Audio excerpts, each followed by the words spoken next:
नमस्कार। आज के इस विशेष कार्यक्रम में आप सभी का स्वागत है। कार्यक्रम के इस अंक में मैं हूं आपके साथ दीपक शर्मा। आज के इस कार्यक्रम का विषय है विश्व रेड क्रॉस दिवस। मानवता की सेवा संसार में सबसे बड़ी सेवा मानी गई है। विश्व के इतिहास में अनेक प्राकृतिक आपदाओं और युद्धों में भीषण नरसंहार हुआ है और ऐसी परिस्थितियों में मानवता की सेवा के लिए जो संस्था सबसे अग्रणी रही है उसका नाम है विश्व रेड क्रॉस सोसाइटी। लगभग 160 से भी ज़्यादा वर्षों से विश्व के लगभग 200 से भी ज़्यादा देशों में मानवता की सेवा के लिए किसी भी प्राकृतिक आपदा, चाहे वो बाढ़ हो, भूकंप हो, आगजनी हो, महामारी हो या फिर कोई युद्ध हो, ऐसे समय में जो संस्था मानव सेवा के लिए हमेशा अग्रणी रही है वो है विश्व रेड क्रॉस सोसाइटी। और विश्व रेड क्रॉस दिवस पर इस सोसाइटी द्वारा कौन कौन सी गतिविधियों का आयोजन किया जाता है, कौन कौन से कैंप्स आयोजित किए जाते हैं, आज के इस कार्यक्रम में हम जानेंगे इन तमाम बातों के बारे में। दर्शकों, रेड क्रॉस सोसाइटी पूरे विश्व में कोई भी, चाहे वो प्राकृतिक आपदा हो, बाढ़ हो, भूकंप हो, आगजनी हो या फिर कोई महामारी हो, ऐसे समय में मानव सेवा के लिए हमेशा तत्पर रहती है। और अन्य लोगों को जागरूक करने के लिए भी विश्व रेड क्रॉस दिवस मनाया जाता है 8 मई को। 8 मई को इसलिए मनाया जाता है क्योंकि विश्व रेड क्रॉस सोसाइटी के संस्थापक सर हेनरी ड्यूनेट का जन्मदिन उसी दिन मनाया जाता है, जिन्हें कि 1901 में विश्व का पहला नोबेल शांति पुरस्कार भी दिया गया था मानव सेवा के प्रति उनको सम्मानित करने के लिए। तो विश्व रेड क्रॉस सोसाइटी जो राष्ट्रीय स्तर पर, राज्य स्तर पर और जिला स्तर पर कौन कौन सी गतिविधियों का आयोजन करती है, ये तमाम जानकारियाँ देने के लिए आज हमारे साथ उपस्थित हैं senior volunteer Himachal Pradesh red cross society से अरविंद चौहान जी। अरविंद जी, बहुत बहुत स्वागत है आपका कार्यक्रम में। आप बताएं कि सबसे पहले जो रेड क्रॉस सोसाइटी है, इसके इतिहास पे अगर हम बात करते हैं तो इसकी शुरुआत कब से हुई थी और कहाँ से हुई थी? ये रेड क्रॉस एक इंटरनेशनल स्वयंसेवी संस्था है जो इस समय 200 से ज़्यादा देशों में कार्यरत है। इसका इतिहास ये है कि इसके जो संस्थापक है सर हेनरी ड्यूनॉट, उनके जन्म वर्ष पर ये रेड क्रॉस दिवस पूरे विश्व भर में मनाया जाता है। मैं ये कहना चाहता हूँ कि इसमें जो रेड क्रॉस के संस्थापक हैं वो एक बिजनेसमैन थे, और जब उन्होंने ये पहले जैसे कि युद्ध होते रहते थे तो उन्होंने 1859 में फ्रांस और ऑस्ट्रिया का युद्ध अपनी आंखों से देखा। वो अपने किसी सहयोगी से मिलने जा रहे थे तो उन्होंने उस युद्ध में काफ़ी नरसंहार को देखा। तो उनको ये लगा कि युद्ध तो होते रहते हैं, पर जो युद्ध दो लोगों के बीच, दो देशों के बीच होते हैं, पर उसमें नुकसान आम जनता का होता है और जिसमें कई लोग घायल और अव्यवस्थित तरीके से जिनकी मृत्यु भी हो जाती है और कई लोग घायल होते हैं। तो घायलों के उपचार हेतु उन्होंने एक ऐसा संगठन तैयार करने का सोचा ताकि युद्ध तो होते रहते हैं, होते रहेंगे, पर जो लोग उस युद्ध में अपनी सहभागिता और देते हैं और युद्ध में अपना रोल निभाते हैं, उनकी सेवा हेतु हेनरी ड्यूनॉट ने ये निश्चय किया कि इन लोगों की सहायता के लिए कोई ऐसा वर्ग या कोई ऐसी ऑर्गेनाइजेशन बनाई जाए जो दोनों तरफ से इनको देख सके। तो अरविंद जी, जब हम बात करते हैं विश्व रेड क्रॉस सोसाइटी राष्ट्रीय स्तर पर कार्य करती है, राज्य स्तर पर भी कार्य करती है, राष्ट्रीय स्तर पर खास तौर पर कौन कौन से कार्य इस सोसाइटी द्वारा किए जाते हैं? रेड क्रॉस वैसे तो विश्व स्तर पर कार्य करती है और इसका विश्व स्तर पर मुख्यालय जिनेवा में स्थित है, लेकिन जो नेशनल सोसाइटीज़ हैं जैसे इंडियन रेड क्रॉस सोसाइटी, जिसे भारतीय रेड क्रॉस शाखा कहा जाता है, वो उसका यहाँ पर हिंदुस्तान में पार्लियामेंट्री एक्ट 15/1920 के तहत गठन हुआ और ये 1914 में पंजाब से प्रभाव में आई। पहला विश्व युद्ध जब हुआ तब पंजाब से जूनियर और यूथ रेड क्रॉस का गठन हुआ और इसके थ्रू ही हिंदुस्तान में राज्य रेड क्रॉस का आगमन हुआ और अब यह सभी राज्य पे और केंद्र शासित प्रदेशों में कार्य कर रही है। अरविंद जी, अगर हम बात करते हैं सोसाइटी द्वारा राष्ट्रीय स्तर पर कौन कौन से कार्य किए जाते हैं? जी, राष्ट्रीय स्तर पर रेड क्रॉस के द्वारा जो रेड क्रॉस की कोर एक्टिविटी है उसमें मुख्यतः डिज़ास्टर मैनेजमेंट, जिसे हम आपदा प्रबंधन की कहते हैं, और युद्ध स्तर पर जो भी कोई घायल या किसी युद्ध बंदी उनके साथ कार्य करना, और स्वास्थ्य सेवाओं के दिशा में कार्य करना। और इसमें मैं ये भी बताना चाहता हूँ कि सेंट जॉन एम्बुलेंस भारतीय रेड क्रॉस सोसाइटी का एक सिस्टर कंसर्न सोसाइटी है जो फर्स्ट एड ट्रेनिंग्स और ब्लड डोनेशन के बारे में लोगों को अवेयर करती है। और इसमें मैं ये भी बताना चाहता हूँ आपको कि इसमें एक रेड क्रॉस सोसाइटी में नेशनल स्तर पर, राष्ट्रीय स्तर पर जूनियर रेड क्रॉस और यूथ रेड क्रॉस की गतिविधियां भी की जाती है, जिसमें हम स्कूली और कॉलेज स्तर के छात्रों को रेड क्रॉस के बारे में और कैसे अपने आप को व्यवस्थित करना है उस बारे में विस्तृत जानकारी प्रदान करते हैं। अरविंद जी, अगर हम हिमाचल प्रदेश की बात करते हैं तो हिमाचल प्रदेश में सोसाइटी किस तरह से कार्य कर रही है और कौन कौन सी जो गतिविधियां हैं उनका आयोजन हो रहा है? इस वर्ष हम 8 मई को जो हमारा राष्ट्रीय विषय है everything we do comes from the heart, और हमारा राज्य का विषय है नशा मुक्त हिमाचल, इस पर हम कार्यक्रम का आयोजन कर रहे हैं, जिसमें हमने अभी अपनी सभी रेड क्रॉस 12 ज़िलों की रेड क्रॉस सोसाइटी को लिया है और साथ में हमारी सब डिवीज़न स्तर पर भी जो हमारी सोसाइटीज़ हैं उस पर भी हमने कई जागरूकता कार्यक्रम आयोजन करने का कार्यक्रम बनाया है। जी बिल्कुल। जी अरविंद जी, आपने अभी बात की नशे की, तो नशा मुक्त हिमाचल जो इस बार की थीम रखी गई है उसके लिए खास तौर पर कौन कौन सी गतिविधियां का आयोजन किया जाएगा और नशे से दूर करने के लिए स्कूली स्तर पर और कॉलेज स्तर पर कौन कौन सी गतिविधियां आयोजित की जाएगी? आप सभी को पता है कि रेड क्रॉस एक वॉलंटरी ऑर्गेनाइजेशन है और जिसमें हमारी जो स्ट्रेंथ है वॉलंटियर्स हैं। तो इसमें हम इस वर्ष का जो हमारा विषय है, जैसे कि आप सभी को पता है कि हिमाचल में नशे का स्तर खासकर स्कूली विद्यार्थियों में ज़्यादा बढ़ रहा है, जो कि हम पढ़ते भी हैं और अनुभव भी करते हैं।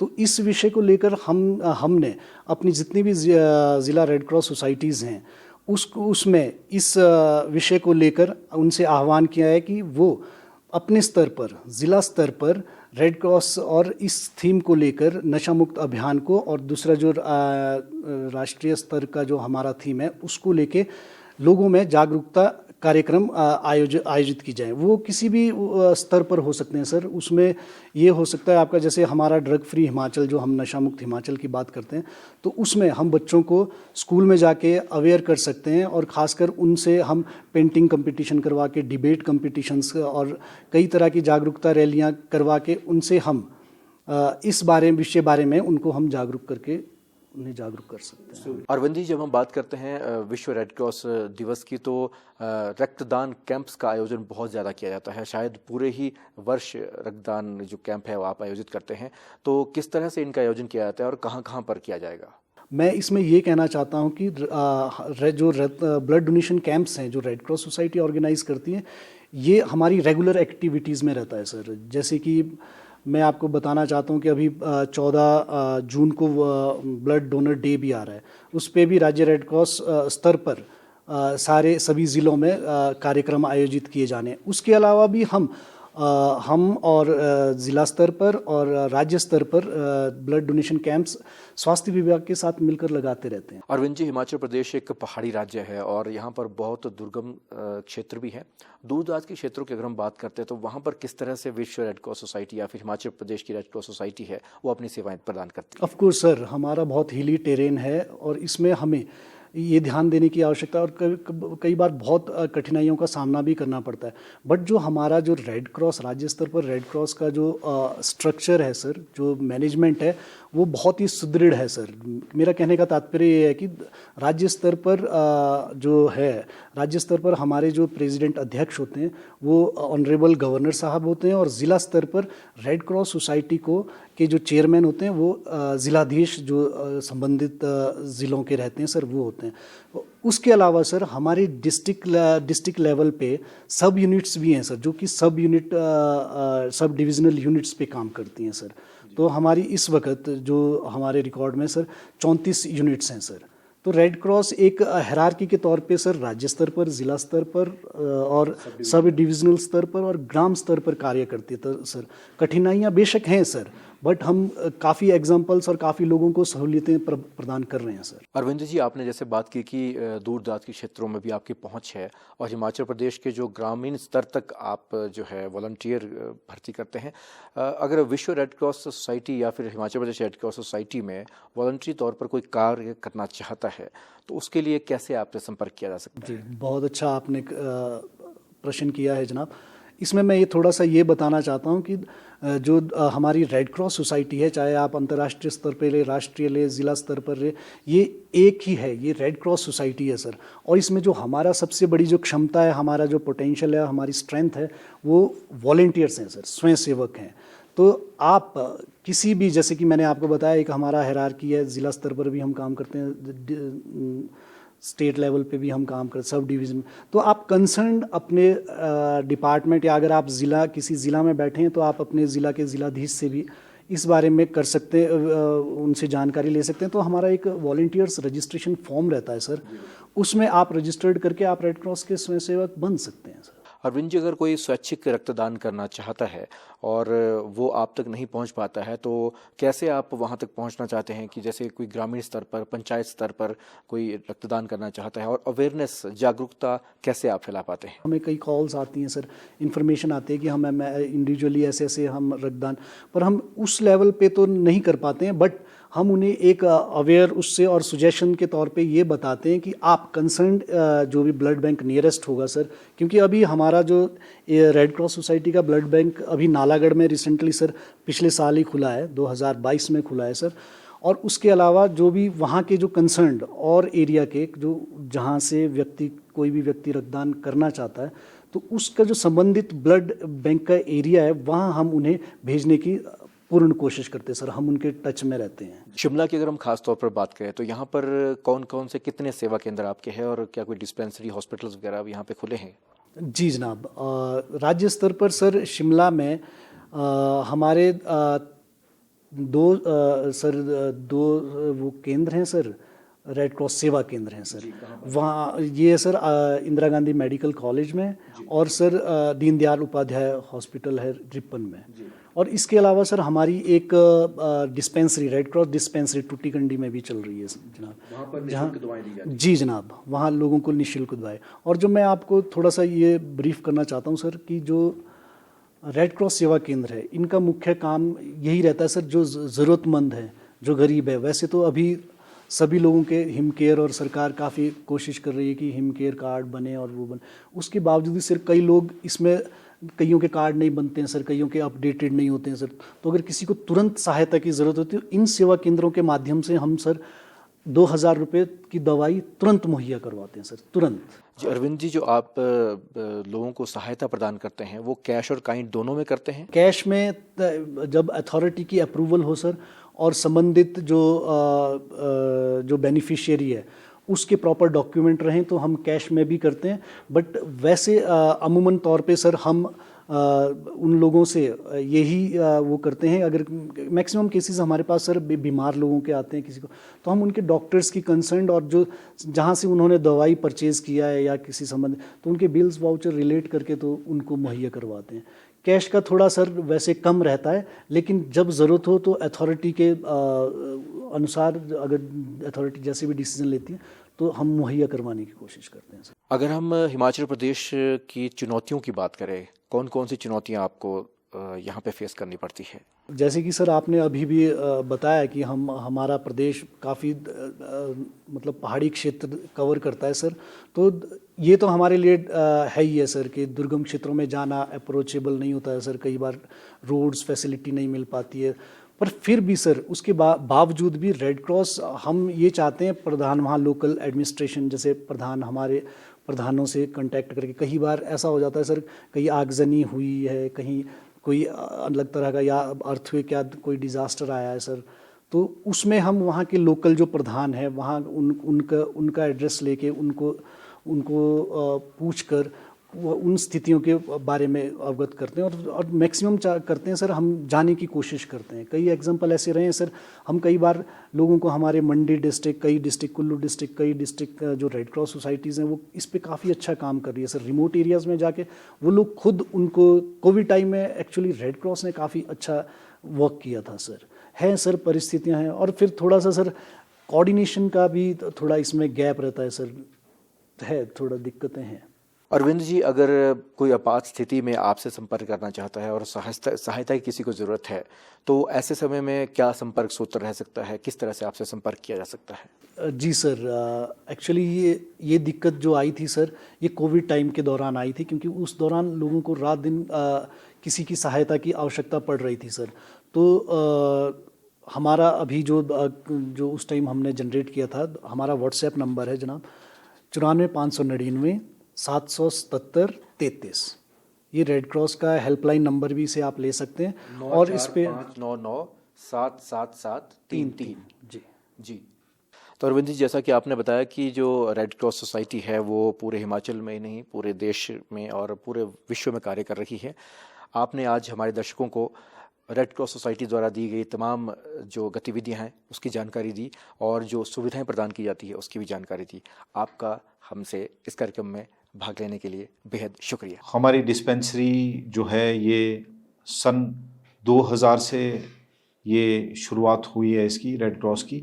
और यहाँ पे कई तरह के वर्ग के मरीज़ इस डिस्पेंसरी में इलाज करवाने के लिए आते हैं। और हम यहाँ पे अपनी तरफ से ये कोशिश करते हैं कि जिस भी वर्ग के मरीज़ हमारे पास यहाँ पे डिस्पेंसरी में इलाज करवाने आते हैं, हम उन्हें यहाँ पर निःशुल्क दवाइयाँ प्रदान करते हैं। और जिस तरह से भी हमें मौका मिलता है उनकी मदद करने का, हम अपना पहला प्रयास रखते हैं कि उनकी मदद हम जल्द से जल्द कर सकें। और जिस तरह से मैंने आपको बताया, हर वर्ग के मरीज़, जैसे कॉमन सर्दी खांसी जुकाम बुखार के तो आते ही हैं, उसके अलावा जैसे आपके ब्लड प्रेशर के, शुगर के और हार्ट के पेशेंट भी होते हैं जिनको मेडिसिन्स लिखी गई होती है, ख़ासकर आईजीएमसी और रिपन अस्पताल से। उनको भी हम यहाँ से दवाइयाँ प्रदान करने की कोशिश करते हैं कि उन्हें हम ज़्यादा से ज़्यादा दवाइयाँ यहाँ से प्रदान कर सकें। और जैसा कि टूटीकंडी ये क्षेत्र है हमारा, यहाँ पे हमारा बाल आश्रम भी है और कई जैसे बस स्टैंड भी है, लोकल बस स्टैंड भी है। तो एचआरटीसी का भी आपका देखो वर्कशॉप है, यहाँ पे एचआरटीसी का भी एक डिपार्टमेंट है। तो यहाँ से काफ़ी तरह के मरीज़ हमारे पास आते हैं और हमारा यही प्रयास रहता है कि हम उन्हें निःशुल्क दवाइयाँ प्रदान करें। इसके अलावा सबसे बड़ी बात यह है कि जो आपका लेबर क्लास के लोग हैं, लेबर क्लास जो गरीब लोग हैं, दिहाड़ीदार लोग हैं, और जो बच्चे हैं, जो अनाथ बच्चे हैं जिनको दवाइयाँ नहीं मिल पाती, और जो ऐसे लोग हैं जिनको बहुत परिश्रम करना पड़ता है, मेहनत करनी पड़ती है, उसके बाद भी उनके पास इतना पैसा नहीं होता कि वो अपना इलाज करा सके या दवाई खरीद सके या इतनी दूर तक जाके अपना इलाज करा सके। तो हम कोशिश करते हैं, मेरी अपनी तरफ से भी यहाँ ये प्रयास रहता है, रेड क्रॉस की तरफ से प्रयास रहता है कि उनको मुफ्त से मुफ्त दवाइयाँ निःशुल्क हम यहाँ से दें, और अपनी तरफ से जो भी हमारा हेल्पिंग हैंड होता है, सेवा होती है, वो उनको प्रदान करें। तो ये हमारा एक तरह से काम भी है और हमारा एम भी यही रहता है कि उनको हम जिस प्रकार से भी मदद करें वो हम उसमें रेड क्रॉस का एक अच्छा योगदान रहे। और साथ में एक चीज़ और मैं आपको बताऊंगा, जैसे यहाँ पे कई लोग ऐसे भी आते हैं जिनको मेडिकल की ज़रूरत होती है या फिर मेडिकल लाइसेंस भी बनवाते हैं कई, तो उनका भी हम बाकायदा पूरा टेस्ट करवाते हैं, हर चीज़ की जांच करवाते हैं। और जो जांच हम लिखते हैं वो हम कोशिश करते हैं कि आईजीएमसी या रिपन में वो अपने ब्लड टेस्ट करवाएं या फिर आंखों की जांच करवाएं। तो उनसे हमने, जैसे आईजीएमसी या रिपन में जो मेडिकल की एक फ़ीस कटती है, उसी हिसाब से हमने भी यहाँ पे एक अपना रिसीट बुक रखी है, उस हिसाब से हम फ़ीस काटते हैं उनकी। और कोशिश हमारी ये रहती है कि जो उससे हमारे को जो भी इनकम आती है, रेड क्रॉस को जो भी इनकम आती है, तो उससे हम मेडिसिन्स खरीद सकें और वो मेडिसिन्स फिर खरीद के हम यहाँ पे गरीबों में उस चीज़ को बांटते हैं।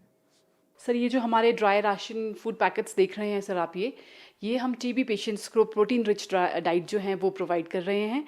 सर, ये हमारे गवर्नर साहब ने जो है 50 पेशेंट्स अडाप्ट किए हैं, जिसको रेड क्रॉस जिसको ड्राई राशन प्रोवाइड करेगा सर 6 मंथ्स के लिए।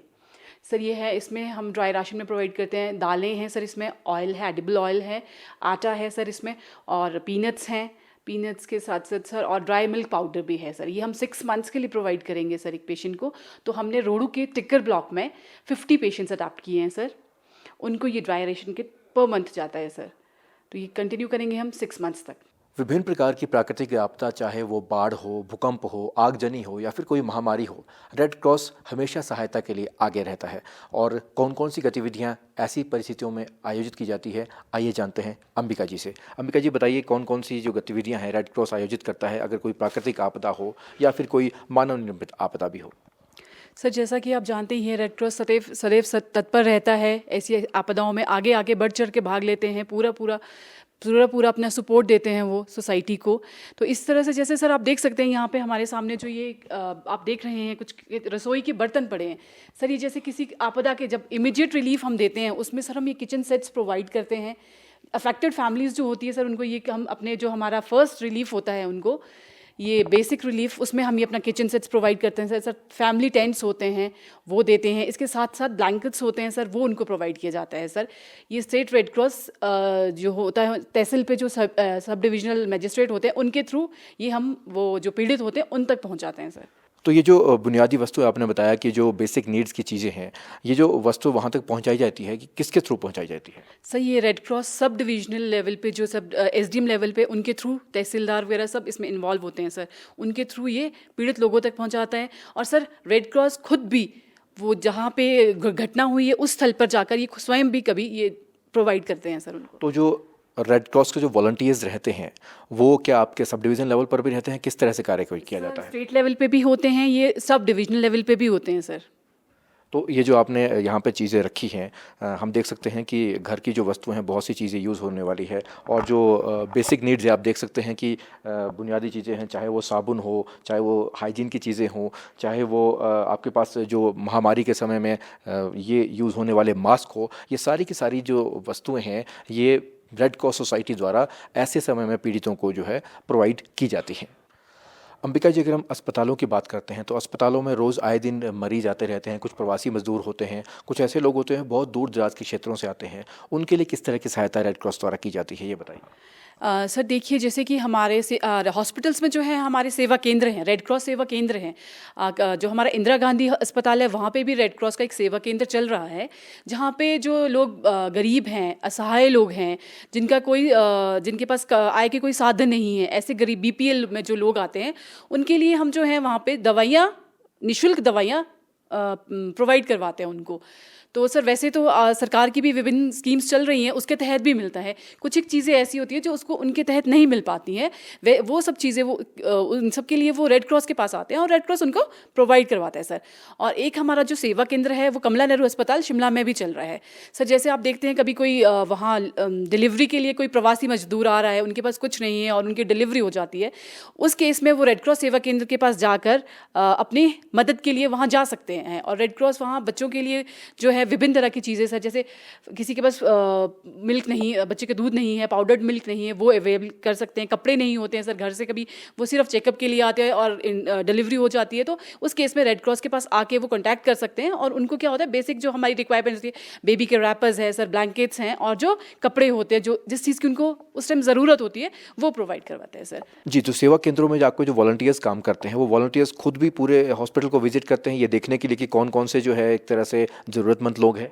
जी सर, बिल्कुल। वो हर रोज़ जो है, प्रतिदिन जो है वो वार्ड्स का राउंड करते हैं, डॉक्टर से बात करते हैं, सिस्टर्स से बात करते हैं, जो उनको ज़रूरतमंद लगता है वो उनके लिए हेल्प करने के लिए आगे आते हैं। फिर सर वो रेड क्रॉस के पास आएंगे, रेड क्रॉस को अपना फॉर्मेलिटीज़ पूरी करेंगे। बीपीएल से कोई है, प्रवासी मजदूर हो कोई है जिसके पास कोई डॉक्यूमेंटेशन नहीं है, कुछ नहीं है, वो रेड क्रॉस के पास जाके सहायता के लिए जा सकता है। और रेड क्रॉस जितना हो सकता है अपना पूरा सहयोग देता है उन लोगों को। दर्शकों, विश्व रक्तदान दिवस पर बहुत से कार्यक्रमों का आयोजन किया जाता है। ऐसे समय में पूरे वर्ष भर रेड क्रॉस सोसाइटी द्वारा और स्टेट हेल्थ डिपार्टमेंट्स के भी द्वारा रक्तदान शिविरों का भी आयोजन किया जाता है। लेकिन रक्तदान के प्रति लोगों के मन में बहुत सी भ्रांतियां रहती है। कुछ लोग बहुत ज़्यादा कई बार रक्तदान करने के लिए आतुर रहते हैं और कुछ लोग कभी भी रक्तदान नहीं करना चाहते हैं। आज हम जानेंगे एक वॉलंटियर फिजियोथेरेपिस्ट से कि किस तरह से कितनी बार और कब हम रक्तदान कर सकते हैं। हमारे साथ है डॉक्टर अंबिका। अंबिका जी, बहुत बहुत स्वागत है आपका कार्यक्रम में। सबसे पहले आप बताइए कि जो रक्तदान है वो कौन व्यक्ति कर सकता है, उसके लिए क्या एलिजिबिलिटी हो सकती है? सर, जो ये रक्तदान है ये 18 से 60 साल का कोई भी व्यक्ति रक्तदान कर सकता है, जिसका जो है कि जो वेट बोलते हैं, बॉडी वेट जो है 45 केजी से कम ना हो, और जिसका बीपी स्टेबल हो, मतलब 120/80 ऐसे रहता हो, जिसे बीपी की कोई दिक्कत ना हो, या रिसेंट में उसकी कोई सर्जरी ना हुई हो। फीमेल्स जो हैं 4 times in a year donate कर सकती हैं, जो मेल्स मतलब क्वार्टरली डोनेट कर सकती हैं, और जो मेल्स होते हैं वो एवरी 3 मंथ्स, आफ्टर 3 मंथ्स वो डोनेट कर सकते हैं सर ब्लड। और इससे कोई कमजोरी नहीं आती? इससे सर कोई कमज़ोरी नहीं आती है। हमारा जो ये HB है वो विद इन 24 आवर्स रिकवर होना स्टार्ट हो जाता है, और 12 वीक्स में, विद इन 6 to 12 वीक्स में ये नॉर्मल आ जाता है सर। अगर हम बात करते हैं खान पान की, तो एक स्वस्थ व्यक्ति को ब्लड डोनेट करने के लिए किस तरह का खान पान होना बहुत ज़रूरी है? सर, उसे अपने डाइट में जो है ग्रीन लीफी वेजिटेबल्स ज़्यादा से ज़्यादा लेनी चाहिए। लिक्विड्स जो हैं भरपूर मात्रा में लेते रहने चाहिए। यही सब सर अच्छी बैलेंस डाइट, फ्रूट्स, वेजिटेबल्स होने चाहिए अपनी डाइट को बैलेंस करने के लिए। तो वो नॉर्मली दे सकते हैं। जिनका HB 12 से कम ना हो, 12.5 से कम ना हो, वो लोग डोनेट कर सकते हैं। अगर हम महिला और पुरुषों की बात करते हैं तो वो जीवन भर कितनी बार या फिर साल में कितनी बार डोनेट कर सकते हैं ब्लड को? इसमें सर देखेंगे हम, जो पुरुष होते हैं वो हर 3 महीने में डोनेट कर सकते हैं सर, और जो महिलाएं होती हैं वो 4 महीने के बाद डोनेट कर सकती हैं साल में। जी, जो एक स्वस्थ पुरुष और महिला है। और किन बातों का ख्याल रखना बहुत ज़रूरी है कि ब्लड डोनेट ना किया जाए? सर, जैसे हम फीमेल्स में देखेंगे सर, वो पोस्ट डिलीवरी जो होती है 1 साल तक डोनेट नहीं कर सकती, या वो ब्रेस्ट फीड करा रही हैं शिशु को तो भी वो 1 साल तक डोनेट नहीं करती हैं सर। और अगर रिसेंटली आप किसी बीमारी से संक्रमित हैं, टाइफाइड, मलेरिया, डेंगू, या आपका कोई एंटीबायोटिक्स का कोर्स चल रहा है, या आपका बीपी हाई रहता हो, तो भी आप ब्लड डोनेट करने से पहले एक बार ज़रूर चेक करवाएं, या ये इन्फॉर्मेशन अपने मेडिकल ऑफिसर को डोनेट करने से पहले ज़रूर दीजिए। जी, तो अगर हम बात करते हैं कि युवा वर्ग, आज का युवा वर्ग जो है, कई बार देखा गया है कि वो नशे की गिरफ्त में रहता है। जो लोग नशा करते हैं, क्या वो ब्लड डोनेट कर सकते हैं? जो लोग किसी भी प्रकार का नशा करते हैं वो कृपया नशे की हालत में डोनेशन के लिए ना जाएं, और कोशिश करें वो नशे से दूरी बनाए रखें। जी, आपने बिल्कुल सही बात कही है। और इस बार की जो थीम है ड्रग फ्री हिमाचल, ये भी इसी से संबंधित है कि नशे से हमेशा दूर रहना है। और विश्व रेड क्रॉस सोसाइटी और का जो एक तरह से मोटो है वो ये है कि वॉलंटियर्स को भी साथ में रखा जाए, और उन वॉलंटियर्स को भी सभी को नशे से दूर रखा जाए। आज आपने रक्तदान से संबंधित हमारे दर्शकों को जानकारी दी, इसके लिए आपका बहुत बहुत धन्यवाद। लोगों में मानव सेवा, रक्त एकत्रण और विभिन्न प्रकार की आपदाओं में लोगों की सहायता करने के लिए जागरूक और प्रोत्साहित करने हेतु हर वर्ष विश्व रेड क्रॉस दिवस मनाया जाता है। और इस विषय पर हमें भी समाज सेवा और मानव सेवा का संकल्प लेकर स्वयं भी जागरूक होना होगा, और दूसरों को भी जागरूक करना होगा, ताकि हम एक स्वस्थ और जागरूक समाज का निर्माण कर सकें, और तभी हम अपने देश को विश्व पटल पर आगे ले जा सकते हैं।